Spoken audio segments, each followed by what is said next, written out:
Good morning, everyone. Good afternoon, good evening. How are you doing? My name's Amanda Ellis, and a very warm welcome to my channel. Thank you also if you have chosen to click on this and watch it. Even if you do not see it through to the end, please give it a like. Right now, before you forget, give it a like. If you have been with me a while, hopefully you can trust that I bring through good material, also material that doesn't delve into darkness unnecessarily. And also, when we do, it is for a reason, and more than anything, it is to pop a bubble of negativity and bring healing to our world. So I'm not going to go into any horrible details in this video about all the awful things that go on within the music industry. I'm sure many of you already know what they are anyway, but I am going to address some of the stuff that is so in our face right now and is impacting us all, whether we watch it or listen to it or not.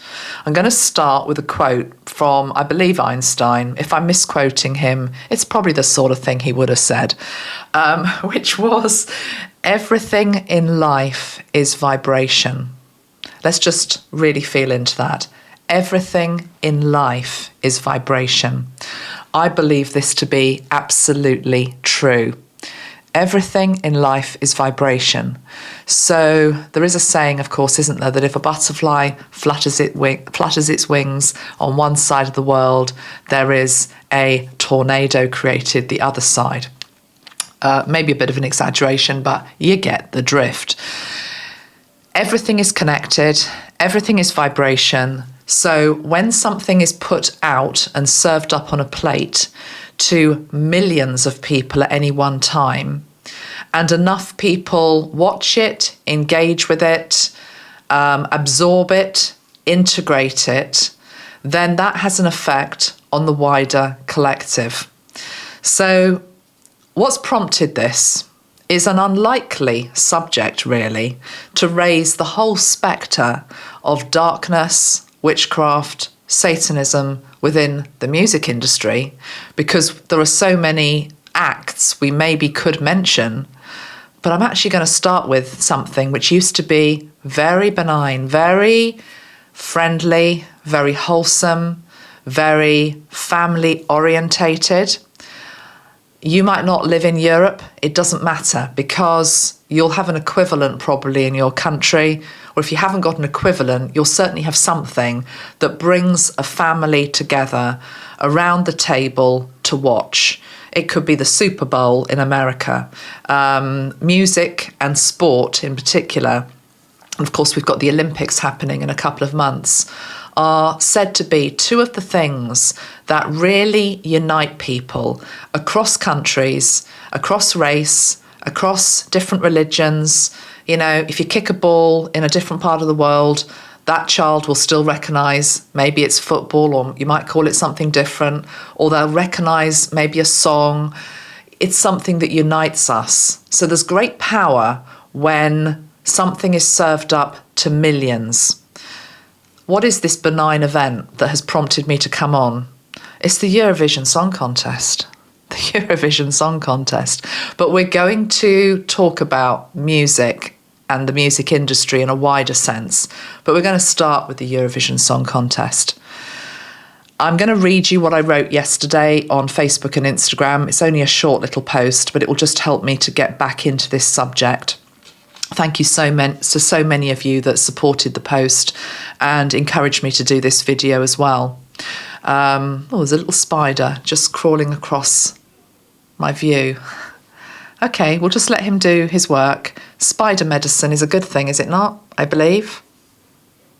All of my shamanic followers, little spider just making a little web in front of my lens. You see, I'm choosing to see the spider as a positive thing rather than being caught in a web. But indeed, many musicians, of course, do get caught into the dark web of the music industry. And those that often try to flee it or stand up to it pay the ultimate price and are usually killed. A lot of the people that I've covered with the Heart Squad are them. Right, this is the post. Let's just get back to basics. Why are we talking about this? What's prompted it? This is what I wrote yesterday. I said, I'm glad that I grew up in an era when love was amplified by the glorious ABBA, who won the Eurovision Song Contest, and it's due to take place again this weekend in Sweden. So the weekend of the 11th, 12th of May. In fact, it's happening on the 11th of May, my daughter's birthday.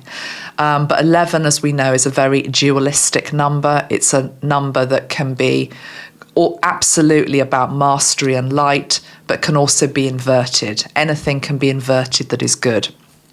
Anyway, I say, I have a message to deliver about the growing normalization of Satanism in music. It seems we can't even watch something as innocent as this competition anymore, without it and other agendas being shoved in our faces before the watershed hour. Regards, family viewing. I have noticed now, every year, Eurovision slips in a few dark acts.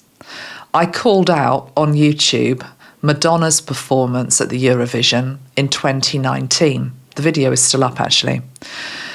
And each year it has got worse since then.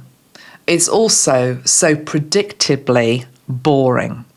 It's just as David Wilcock describes it for all the other widely watched events. For example, the Grammys, the Super Bowl.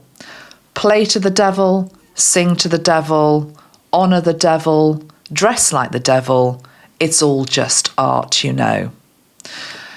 I refuse to give the Irish act, a self-proclaimed non-binary dark witch who is flying the trans flag this year, any publicity, as that is what they want.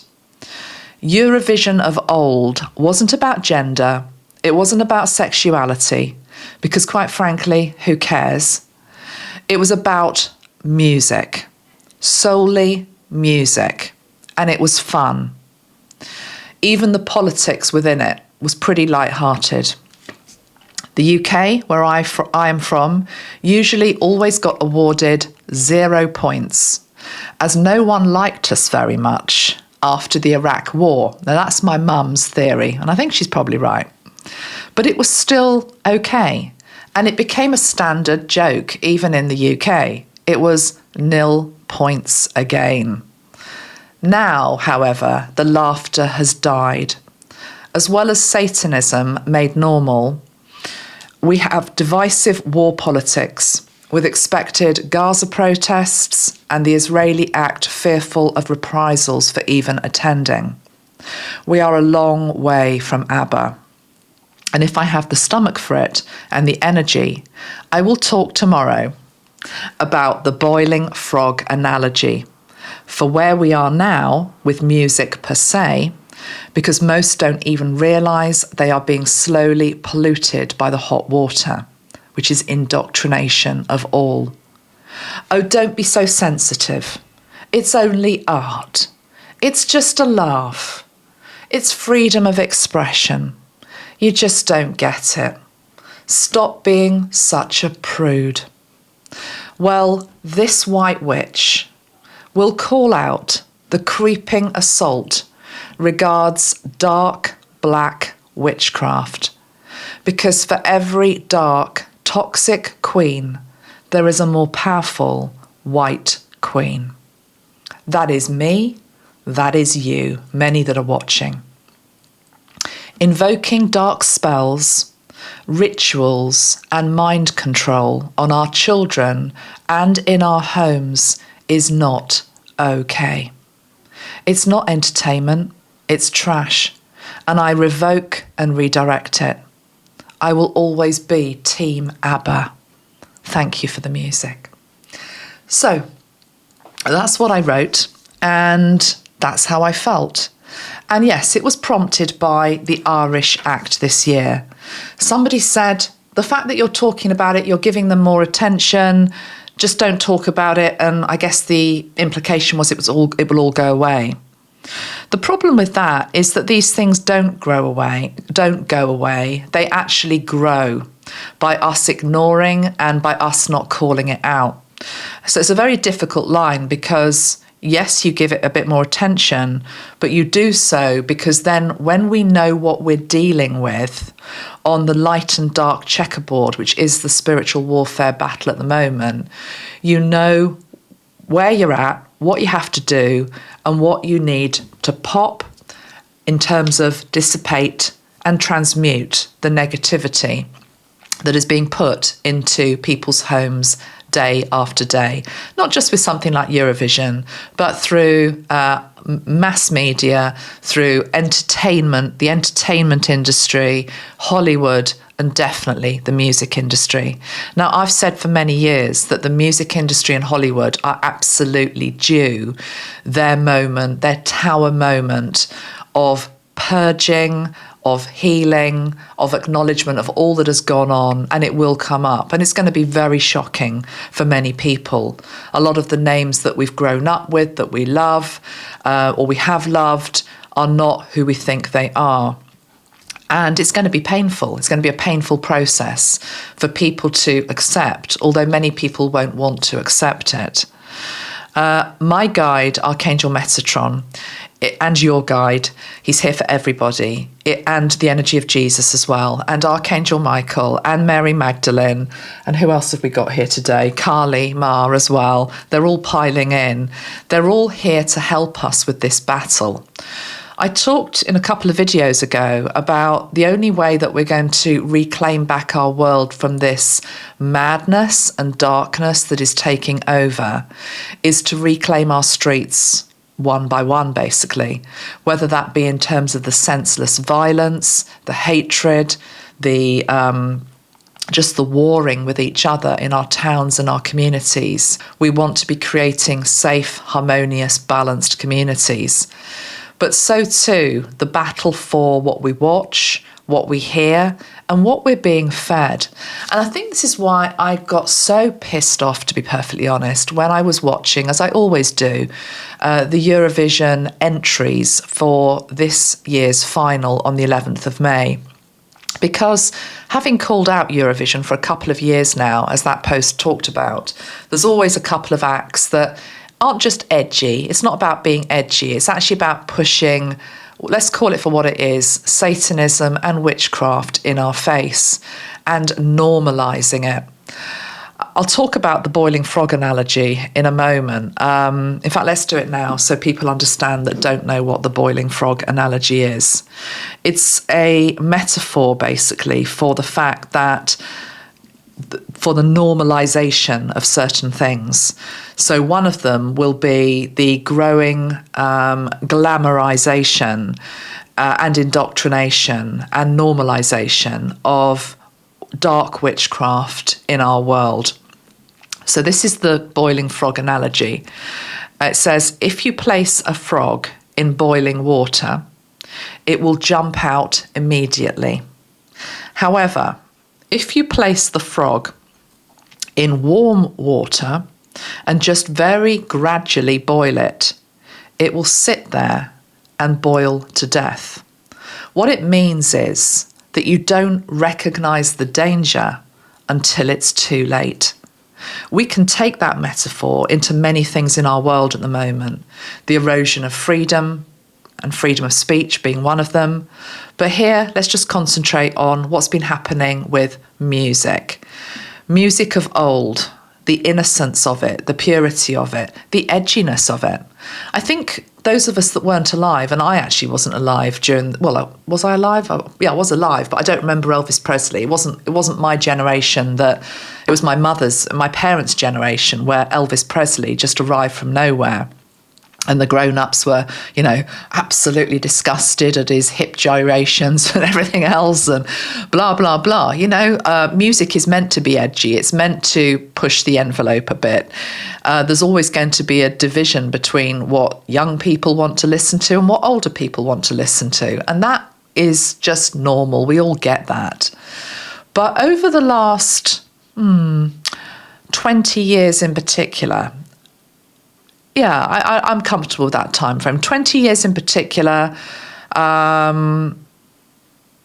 maybe 30, but 20 years in particular, there's definitely been a growing normalization of effectively what is Satanism put in front of our face and served up on a dish, and we are just ingesting it without even realizing it. Back to and people often say, how do you know that there is an element of darkness or evil or dark witchcraft within it? And I say to that, you have to feel it. I mean, ultimately I don't want you feeling it, but that's the truth of it. Most people that were commenting on what I wrote yesterday on Facebook and Instagram were all saying the same thing, which is like, I felt it immediately. I had to walk out of the room. I had to transmute it. I had to turn it off. If your frequency is at a certain level and is raised and you're operating from your heart, you will instantly know that which is not coming from the heart, that which is not coming from a place of trying to lift people or move people, because music absolutely can move people. It can make you question. It can bring up emotion. But that's not what I'm talking about. I'm talking about weaving hexes and spells and putting hidden messages into music. There's something where if you play music backwards, you can actually hear the codes that they've put into it. And I believe that, is it Anton LaVey? He's dead now, but one of the, leaders of the Satanist church, he talked a lot about this, that, how easily it was to put messaging, devil messaging into music.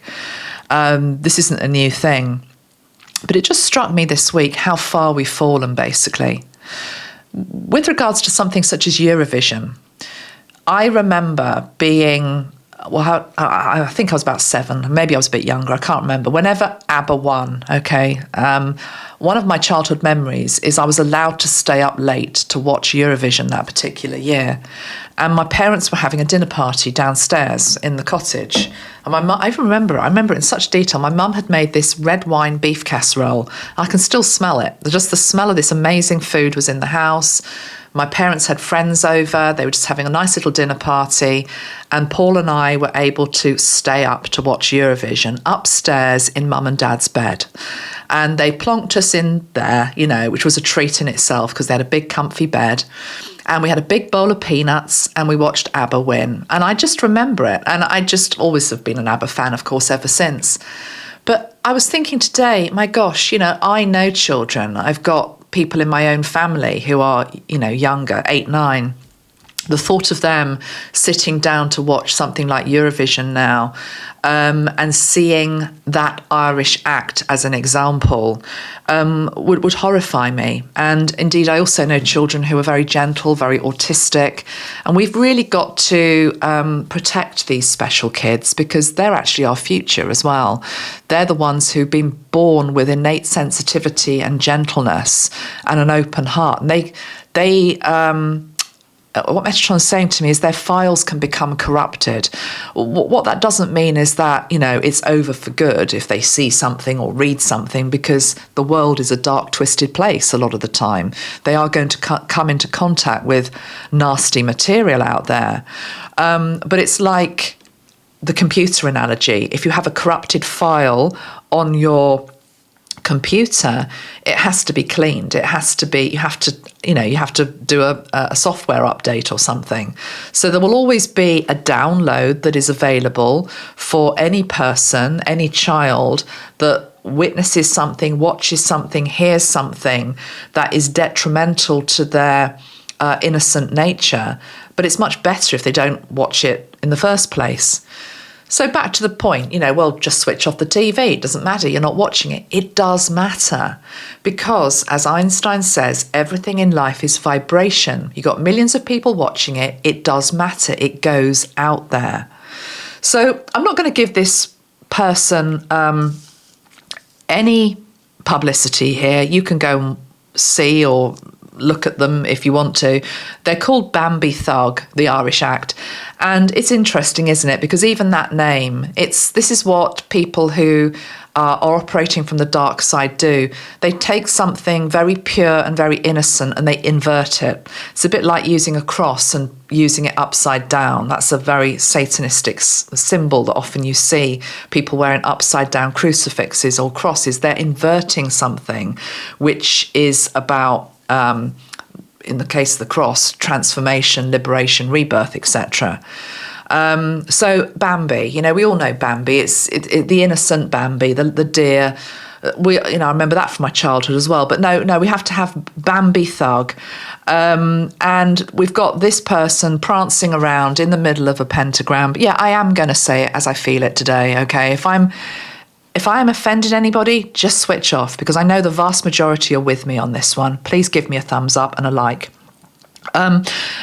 Barbie Thug prancing around in the middle of the pentagram, ablaze with flames, of course dressed up like the devil, the person next to her dressed up like the devil, fangs, horns, all the rest of it, dressed in black, but more than anything, with the pentagram, everything, more than that, I don't want to go into all of the symbolism, but more than that, you can feel it straight away.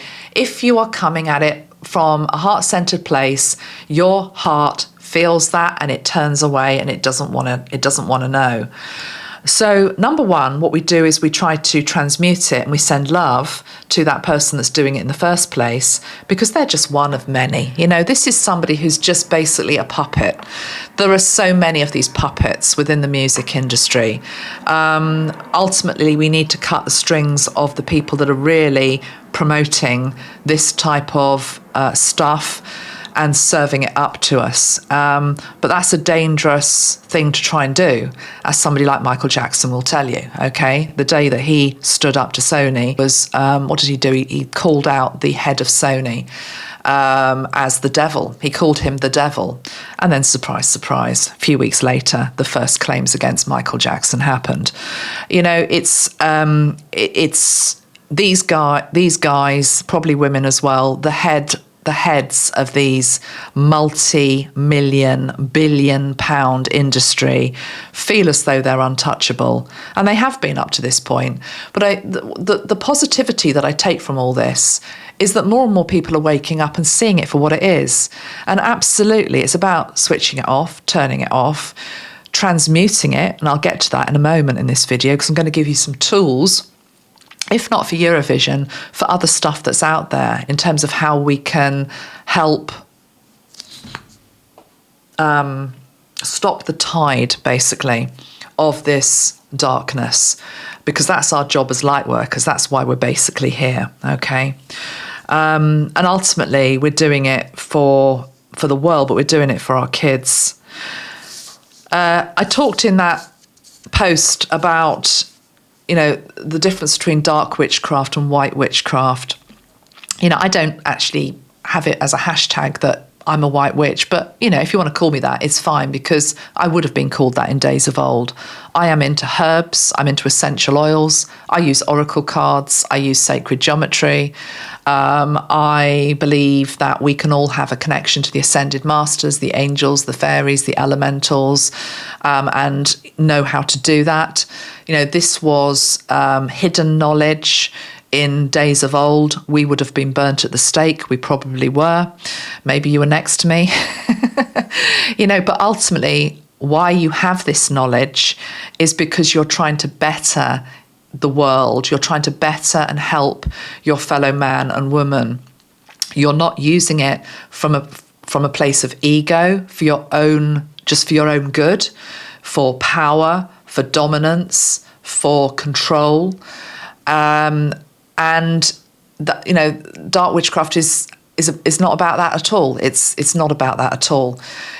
So I was given the analogy by Metatron when I was just tuning into this about sort of like the dark witch and the white witch, and the purity of the White Witch. I'm shown the energy of the Wizard of Oz, and I know that's full of symbolism, and I often talk about it. But the good White Witch in that versus the Dark Witch, who ultimately, of course, gets just shriveled up and all that remains is her shoes. But that is basically where we're at. That is where we're at. But yes, I just feel as though somebody had to come out and talk about this, particularly with this weekend coming up, because we just see so much of it in the music industry. I will say one other thing actually about Michael Jackson, because I haven't done a MJ update for a while, just because I'm so busy all of the time. But there is a very repetitive message that he keeps giving me. And it's to do with the exposure of the powers that were within the music industry and Hollywood in particular. Hollyweird. I keep being given this song. Number one, I keep hearing the phrase "Thunderbirds are go." Okay, Thunderbirds are go. It's very Michael, isn't it? Because he was very. It's just the whole innocent, childlike quality. It's like Thunderbirds are go. What he means by that is it's like we are entering times where the tower is going to fall, and he's there for it. He's absolutely there for it.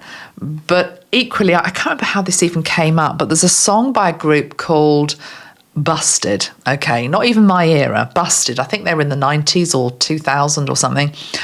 Nobody I ever followed, but I think they were a boy band basically. But there's a song called, which references Tracy Island.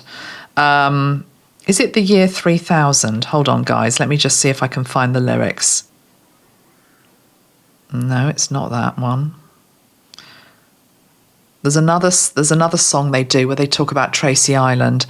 I just keep getting these messages from Michael about the other islands. And that was the song that got me onto it all with him. He's leading me to a particular song that group did.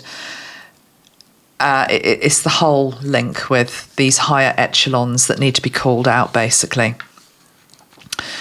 Okay, so I just feel as though I don't even want to name the names of the people that we see so much because they get so much publicity. But there are some really obvious ones out there. Sam Smith, Madonna, Beyonce, amongst them. They might be your favourites, but if you actually look into their stage act and what they're promoting and what they are doing, there is a demonic ritual. I talked about this with Travis Scott and the Astro World deaths a few years ago. Do you remember? And how he was absolutely creating a portal to darkness during that concert. And it often happens. You've got to be really careful going to see live music. I love going to see live music, but I would be very careful who I go and see. I really would these days. So, and the other person I've had around with regards to this whole subject is Chris Cornell. I was out walking yesterday, actually, and I was listening to Show Me How to Live by Chris Cornell. I love that song because there's nothing wrong with a bit of rock. And, again, we're not wanting everything to just be, prissy and like you can only listen to pretty songs and kumbaya. That's not what we're saying. There's nothing wrong with a bit of rock. There's nothing wrong with loud music if that's what you want, etc. It's the Satanism element within it that's wrong. But yeah, Chris was reminding me, and I think I said this, but I really can't remember. Maybe I didn't. Maybe I didn't even put it up. But when he died, there was that weird thing, wasn't there, whereby Dave Grohl and the band had produced a horror film which was supposed to just be funny. It's just funny. It's just a bit of fun. It's just a bit of fun. But somebody dies, don't they, in the house? Was it Chris that died in the house? There was something weird about that film anyway, the storyline of that film. It was almost as though something came out of that film, a dark entity came out of that film and helped take Chris down. I really believe that because I believe he was murdered. Murdered for all sorts of other reasons as well, which linked into trafficking, etc. He was trying to expose that, as a lot of them were. Avicii would be another one. But there was something within that film, the horror aspect of it. You look to other films where it's happened as well. Heather O'Rourke, what's the guy that played the Joker? Heath Ledger. They were affected by the darkness. It's as though people don't realise what they're getting into. This is the thing about the boiling frog analogy. It's like it's just harmless entertainment. It's just a film. It's just a story. Don't take it so seriously. It's as though what Metatron's saying is the devil takes himself very seriously. Okay, evil takes itself very seriously. Light workers don't take it seriously enough a lot of the time. And that doesn't mean that we should be living in fear, because I certainly don't live in fear. I've taught over many years basic practices to help keep yourself clear, how to transmute yourself. If you don't know, look back at some of my other work. But, in a nutshell, transmuting with the violet flame, with Archangel Zadkiel, with white light, with sacred geometry, allowing Metatron's cube just to circle through your body, your chakra system, and purify it. Wearing the armour of God to start with. I've done a whole video on that. Using Archangel Michael's protection, Archangel Uriel's protection. We have actually got a spiritual protection spray using crystals. One of the crystals that was given to me this morning with regards to all of this subject we're looking at today is black obsidian. Place some black obsidian, for example, by your television, by your radio. Use it to help ward off the evil that is out there. But the worst thing that we can do at the moment is just to think that it's not happening, or it's just a bit of a laugh. Because it's not a bit of a laugh. And, there's a side of me where even though it's not the path that I want to go down, because I've already been there, well, I've never been a fundamentalist, but I've seen fundamentalism up close before as a child in terms of Christianity. But I can sort of understand why some people are just getting frightened. And they're just fleeing back to a more, what they deem as a safe place, which is the church with its rigid, do's and don'ts. And if you do that, it's okay. You won't go to hell. You won't, you won't meet the devil. You'll be all right. Whereas my version of, it's not just my version, most of you are also the same. Spirituality is a more open, fluid place, and there's no such thing as heaven and hell. And indeed, we can create both in any moment, right here on earth, right now. Loving Jesus, but not necessarily needing the church, for example.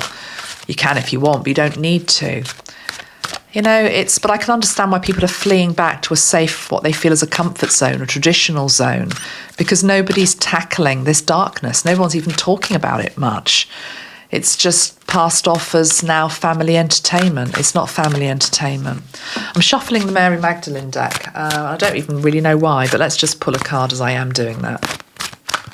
Feels as though she wants to say something at this moment for whatever reason. Gaia. We've got the card of Gaia, Mother Earth. So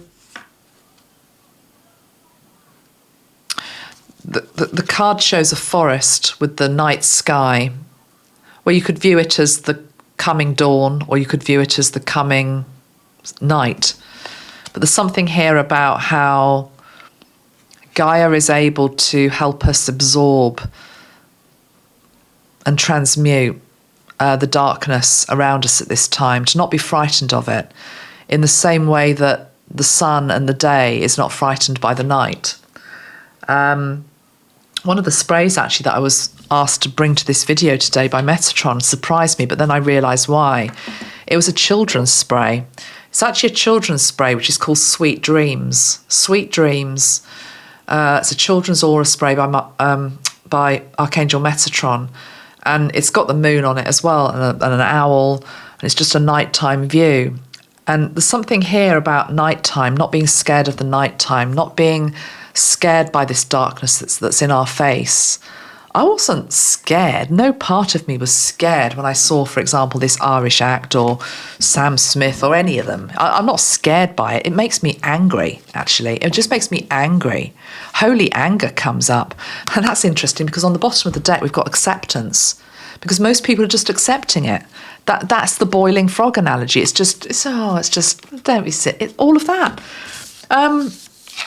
Before we know it, we're up to our necks in filth and debris, and we can't breathe. We know but it's not going to get to that point because enough of us hopefully are awake to this now. So, okay, so don't fear the darkness. Just keep shining your light. Don't accept it, basically. Don't accept it. You know, if more people stood up and just said, actually, that doesn't represent me, because those, if you've watched this far and you don't understand what the Eurovision Song Contest is, let's just go back a few steps to the absolute basics. The Eurovision Song Contest is a song contest where countries compete and they wave their national flags, okay? And in the old days, it would be like, you know, a glimpse of Sweden, a glimpse of UK, a glimpse of Germany, a glimpse of Poland. Fun, you know, fun.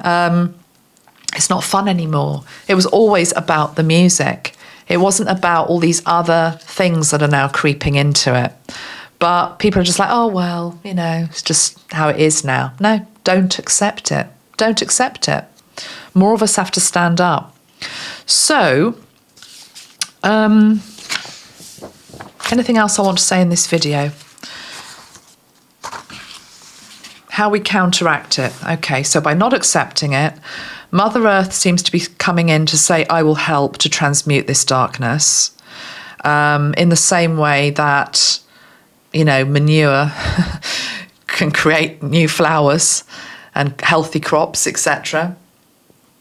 I can help transmute the darkness. Let me just go into Mother Earth. I'm just going to use the Earth Elemental Spray. Mother Earth with regards to music. Oh, right, okay. Well, she's also saying that music, of course, carries, the waves of it carries through the earth. So she's showing me, some of you are not going to like this message, but okay, I have to give it. I'm not trying to be a party pooper or spoil the fun, but a very loud festival or concert. She's saying the trees 20 miles away, you can't hear it anymore because you're not where the concert is, but the trees feel it. They transmute it anyway. Everything is vibration. Everything travels.